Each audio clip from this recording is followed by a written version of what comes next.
just based on the new New policies and administration. procedures. They're getting a really bad rap. Well, California. but so the problem is, and I've been with them long enough, what people don't understand is FEMA's there to build it back after. FEMA doesn't get you off the top of buildings, they don't fight fire, they don't, No, that's, and It's that's the what they. recovery. No, Yeah. it's, and they don't mitigate. No, and they're the ones that got beat up for, you know, I went to Virginia for 2 weeks and listened to the Western Virginia folks complain about FEMA not doing this and that. That's not their job. They're here to come back and fix you after and get you Yeah. back to whole. People think FEMA's a response agency because FEMA has qualified teams that they can deploy, or urban search and rescue teams, and that's about it. They don't have anything else. But that's after the event. You're not doing urban search and rescue when the water's 10 feet high in the houses, you know? So it falls, the response falls on the local and state, and FEMA basically comes in and fixes you afterwards. And they're not gonna make it 100%, but we are trying to get a little more state See driven the for FEMA guy? Or no, just kidding. the projects, but trying to get a little more state driven for the project, so. And I don't disagree with the administration coming in with that there needs to be some efficiency Yeah. in the FEMA office, cause there's a lot of, it'd be nice if. More streamlined. Yeah, streamlined, yeah, help me, so I don't lose my job.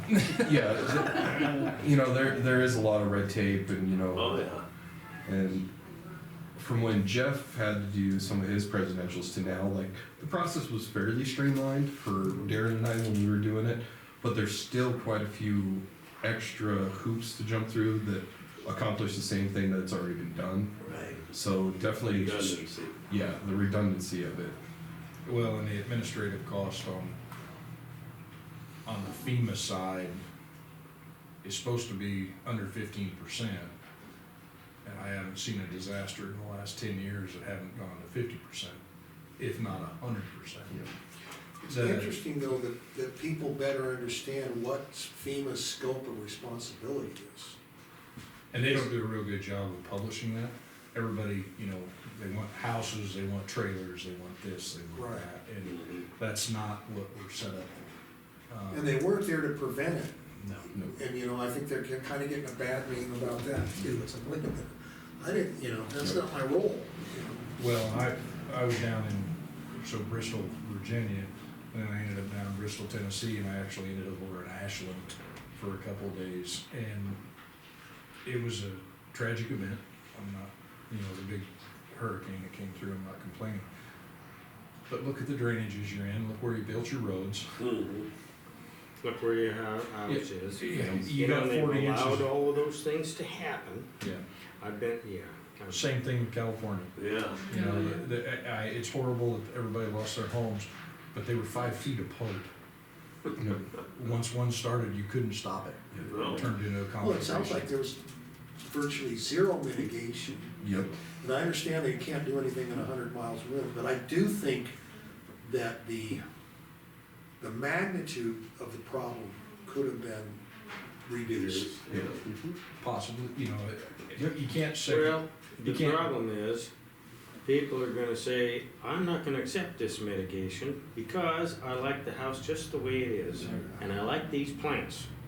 I don't want you cutting them down, just like what they're doing here. Yeah. Nobody wants to cut down a pine tree, but yet the sumbitch is gonna burn your house down. I've been fighting fires since, God, I don't know, it's 86. And I've been on that big national fires, and I literally have had people come up to me when we're dropping trees around their house and say, if you cut that tree down, just let the house burn. Because we want the tree. Well, okay, your house is gonna burn, sorry. But that's the kind of stuff the fire departments and emergency managers have to deal with regularly, is people don't want. Yeah. Nobody wants to take acceptance and accountability for I your do own have to stuff. give FEMA credit in the state of Montana. They've actually been doing a little bit on the mitigating side, or at least giving a little more information about what can be done in order to prevent Yep. the damages. And quite a bit of that's coming out of our response and recovery branch. the recovery branch is stepping up. So what you're talking about is what we call, if you get a declaration for a presidential, it's 404 or 406 mitigation. There's two different categories and pots.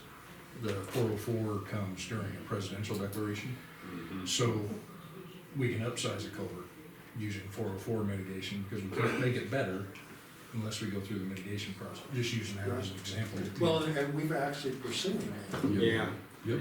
And we did a bunch clear back in 11 and changed a bunch of stuff, and then I think we found out that we didn't change it big enough and had to fix, how many times is Ragged Point washed out before they put a bridge on there? Yeah. Finally, because we washed those 10-foot culverts out like 4 times until they finally repetitive loss and damage and mitigation, Right, allowed you to right. put a bridge in and do some different things. So I think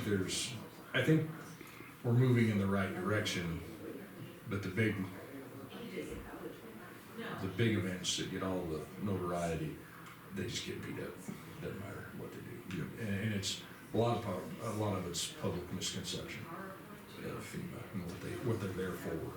So that's interesting that you were actually visiting those sites. Were you there as sort of, what do they call that? Through the EMAC, so Yeah. the Emergency Management Assistance Compact. Bingo, that's Yeah. that's what I was talking. Yep. No, I think that's, and you get to gather knowledge and help. And They sent me back for 2 weeks. Officially I went as what's called a volunteer agency liaison, a VAL, as they put it, because everything has to be an acronym in government. But Well, I'll they- remember that. Yeah, but they sent me back to do that, and it was interesting with the state of Virginia. There's 8 million people in the state of Virginia, roughly 230, 240 people working in the state's emergency management office.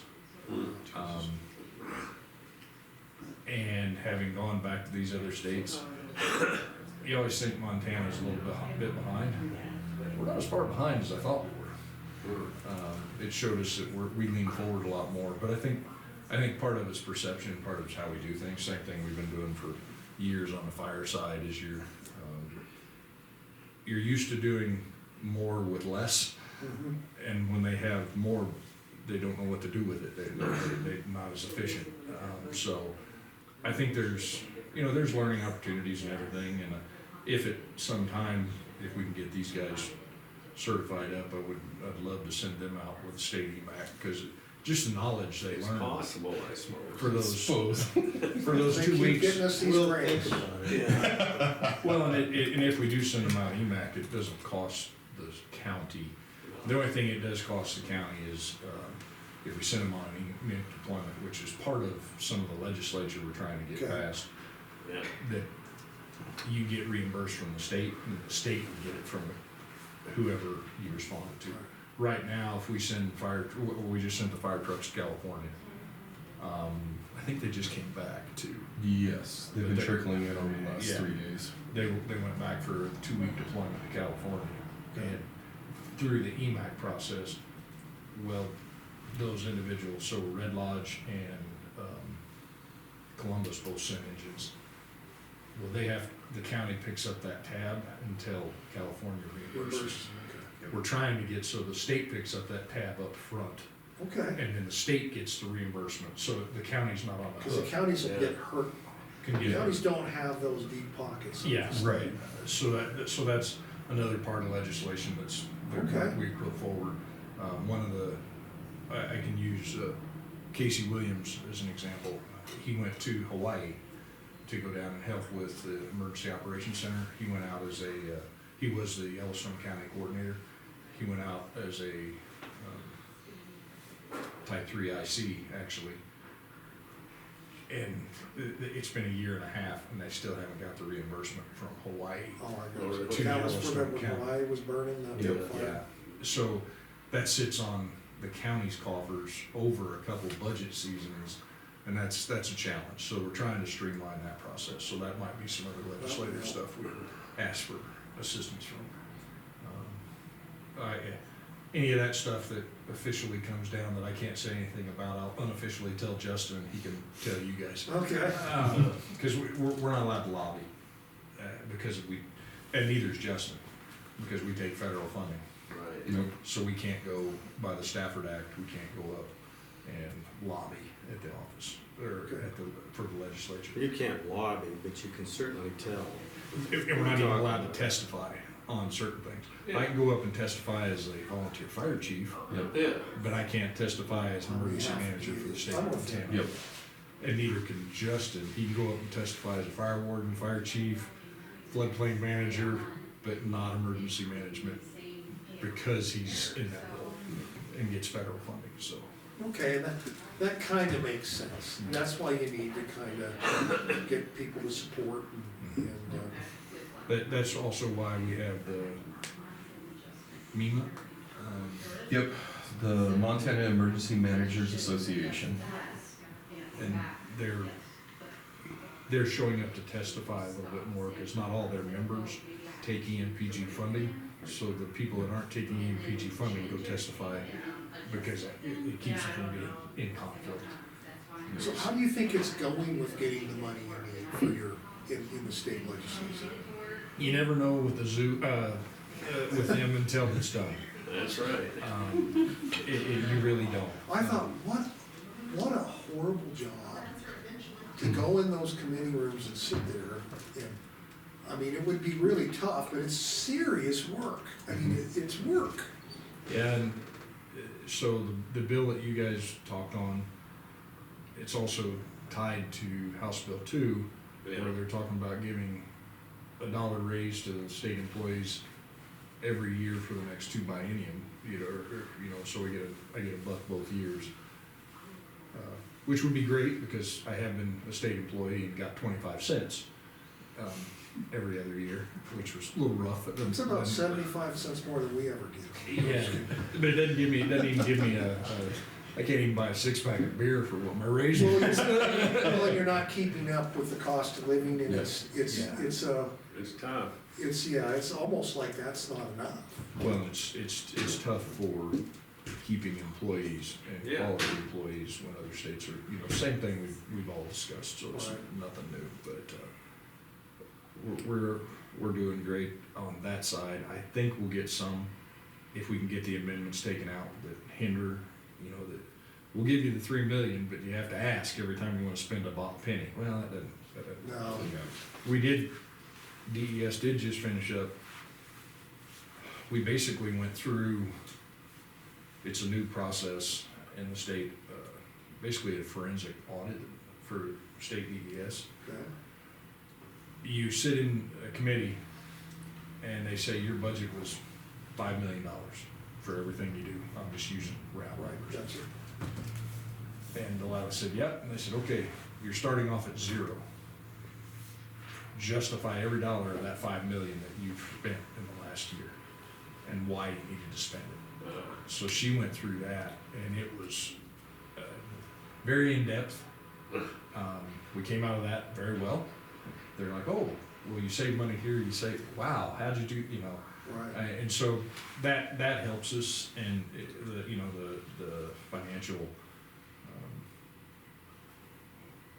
oversight, it looks like that's, Keep them happy. yeah, and we're keeping. Well, them and plus happy. there's a side benefit from that, is in that process, you may actually learn some of your inefficiencies. Of course. You might ferret out, or accent some of your opportunities.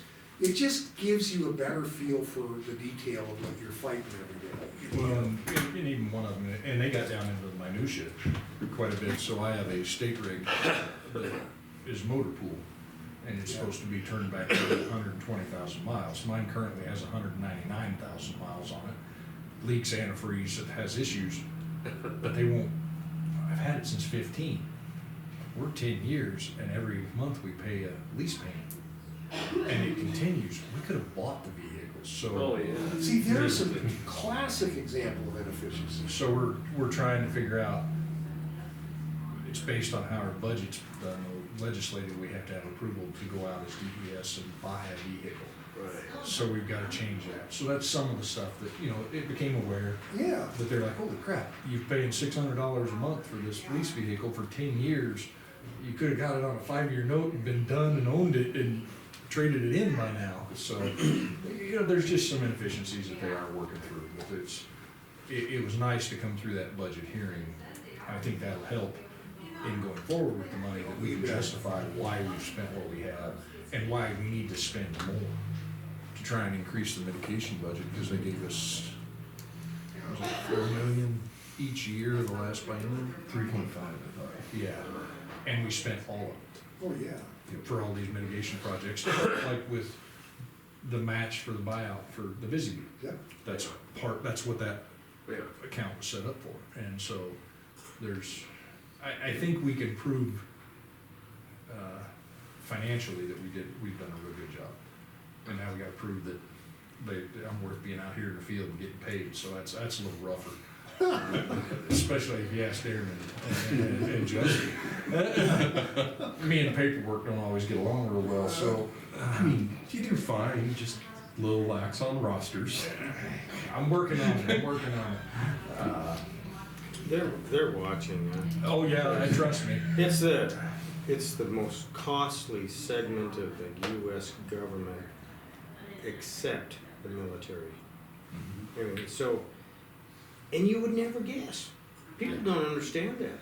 They don't know what happens when you have a hurricane or a big snowstorm or a forest fire. They have no idea what it's costing. No, and there'll be billions in California. Oh, There'll yeah. be billions. Billions. The problem is They're still adding the numbers up, and they will be. They're still burning. but the Well, and the worst part is in California too, is besides fires now they're having flooding disasters and mudslides. Why in the hell did they allow them to build on those damn muddy, those old gumbo hillsides where Right. it'll either burn up or it's gonna slide away? Yep. and the costs, You can't do that here. You can't build in the Muscle River Valley. Right. You're not going to get insurance. well, the economic impacts for that community are gonna be in the billions. However, it's not gonna cost FEMA that much, Yeah. because FEMA fixes public infrastructure, which you'll hear public assistance and everybody thinks we help the public. No, it's strictly for your, public maintained Governance. infrastructure, Yeah. government owns. They did get some individual assistance, but it's nowhere near. See, that's an excellent, most people think FEMA is for everybody. Yep, You know, right. It's like, no, and then the thing where these guys are really hurt is, State Farm pulled out, a lot of them don't have insurance. Yeah. Well, we have this, so if you go back here in Muscle Shell County, even in 11, when we lost 72 houses on the Doll Fire, there was a lot of uninsured, underinsured. Uh-huh. People didn't have the right insurance they need. They lived in the wildland urban interface, and they didn't get any assistance from the federal government. They got a small amount. We got more money, pardon me, in the 12 fires, the 11 flooding. They got more individual assistance in the flooding if you lived in a floodplain than you do if you lived in the wildland urban interface. They don't get the same. There's no same funding thresholds because you're not NFIP compliant and some different things. So there's just so many nuances to all of it that these guys are good at catching me up on sometimes. Like, hey, you forgot about this. Oops. But they do a phenomenal job, both these gentlemen sitting in the Nobody office. I wants can't to complain. hear that they are not going to be helped in the natural disaster in where they built their house. You know, I mean, I heard a great quote during the community meeting. Weather's been happening ever since the beginning of time. The only reason it becomes a natural disaster is somebody built something in front of it. yeah, exactly. I just wish there was a way I could personally profit off this. That's a good. Still trying to figure that out. Well, When you say billions in California. after our meeting's over, we'll talk about it. So, No, like I said, I've been humbled. There's a lot more to what goes on with DES than I think more people know. And, and the one thing that I did learn on the project I was on is to invest in the resources. Mhm. It's again, that $6 saving for every Yep. dollar you spend, you know. Well, if you guys like the emergency management program that these guys are doing, and you talk to other constituents, they don't get as much support, emergency management, in other counties, so if you ever can talk them up, please do. We will, and I understand we do an excellent job here, that even across the state, that we're considered to be Mhm. We're kind pretty of well run. I mean, you know, we're kind of a template for the smaller jurisdictions, like 100%. to show, you know, because a lot of the smaller ones, you know, they're like quarter-time employees, you know, they're the county clerks or the Right. sheriff, so they don't get to get into the weeds to find all that other stuff that goes with it. Compare what happened to Muscle County last summer versus Rosebud County and Bighorn County Yeah. and Powder River County Yeah. Mhm. with fire. And it's because we were asked if we would get involved with the DNRC, help them Yep. be a part of this fire mitigation process, and we did, and we paid them a little money, and then but look what it did. Oh, yeah. Huge benefits. effect. We had fires everywhere. Yep. Got them out. yeah, now Yep. that needs to be touted more, because that's an example of effective mitigation. And It's they- worth they- investing in those spotters. They are, DNRC does a really good job of capturing that. I'm gonna take Justin, we're gonna go to Wyoming and teach them how to fight fires, so maybe they'll quit sharing it. Sharing fires with us. There's, cause that's, We'll just build a firewall right on the. Well, actually, that's a mitigation effort right there. well, they, and every state has different things, and if we were the same way in Wyoming was, you know, we have the county co-op program, the state helps, and then they help fight fire and they pay for it. In Wyoming, the way it's set up, if it's in, well, like using my fire district, Bull Mountain Fire District, if the big fire's in my district, that district has to pay for it. The state doesn't come in and help anything else. Well, that's impossible. So that Remington fire, where it came out of that county and came up, millions of dollars in that fire district. That fire department has to pay for it. Back to Would the their state. insurance cover that, or how? No, Well, then that would bankrupt. it is, it has. So we've got to be very thankful for DNRC and the emergency management and how they work together to cover some of the bills in Montana, because well, hell, the Doll fire was a $10 million fire. The Davia fire was about 10. Yep. I don't know how much Bobcat was. Bobcat was 9.5 Yeah. because we were spending $1.2 million per day was what that cost us. Mm-hmm. And we did set, Muscle Shoals County is good at setting records. The first VLAT ever dropped in the state was on the Doll fire.